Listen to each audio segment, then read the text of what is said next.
On peut voir ici avec ma belle Cassie qu'elle avait peur des trous d'eau noirs. Puis c'est comprenable, le cheval n'a aucune idée c'est quoi la profondeur, mais peu importe la situation, peu importe que ce soit le trou d'eau, une toile ou X raison, quand mon cheval bloque, je vais être là pour l'aider. Puis moi, mon approche n'est pas d'aller fatiguer, entre guillemets, le cheval plus loin pour qu'il soit fatigué, par après qu'il baisse les bras. Non. Je veux justement avoir un cheval, moi, première étape, sois focus sur moi. Pose-moi des questions.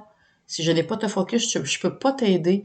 Puis j'y vais graduellement. Mon but, c'est que mon cheval réussisse. Chaque petit pas, c'est une victoire pour nous deux.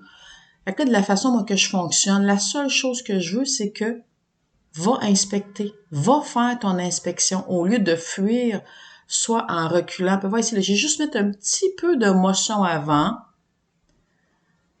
Puis, elle choisit la fuite. Elle choisit de contourner le stimuli en question. Je veux que tu y fasses face. Je veux que tu prennes confiance en toi.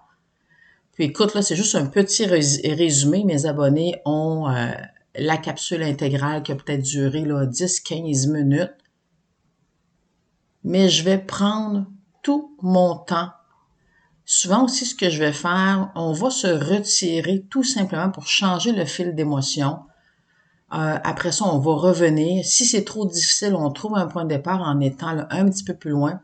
Fait que j'essaie de l'aider dans mon couloir de rein, mais sans trop prendre action pour que le cheval se sente le claustrophobe.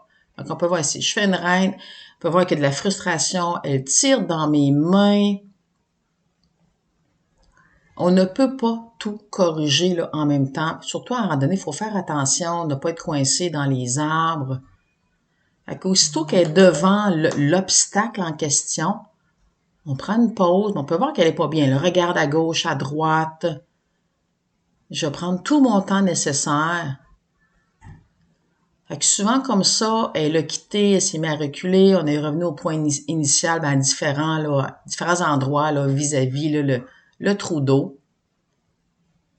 Je vais voir ici, puis quand mon cheval, je pense que c'est là qu'elle va se mettre à reculer. Quand mon cheval se met à reculer dans la fuite, c'est automatiquement, je vais rediriger son attention. Soit que je vais mettre le cheval en avant, ou là, je vais la mettre, on va essayer de se mettre à reculer.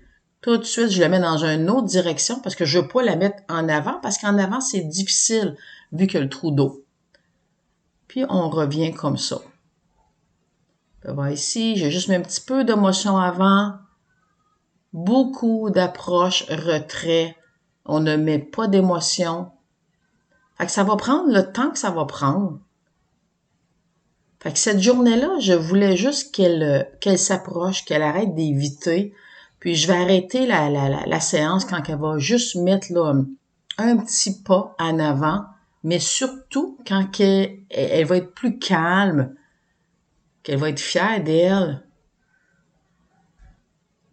On peut voir ici, là, elle commence. C'est la première fois qu'elle commence à aller investiguer. Parce que le cheval, c'est ça, je disais, il n'a aucune idée de la profondeur. Souvent, le cheval, il va aller prendre sa patte.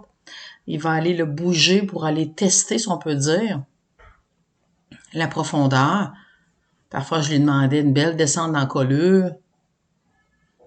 On va ici. C'est super. Fait que pour aujourd'hui, moi, je vais terminer là-dessus. Fait que tous les abonnés ont un album randonnée à pied, en selle.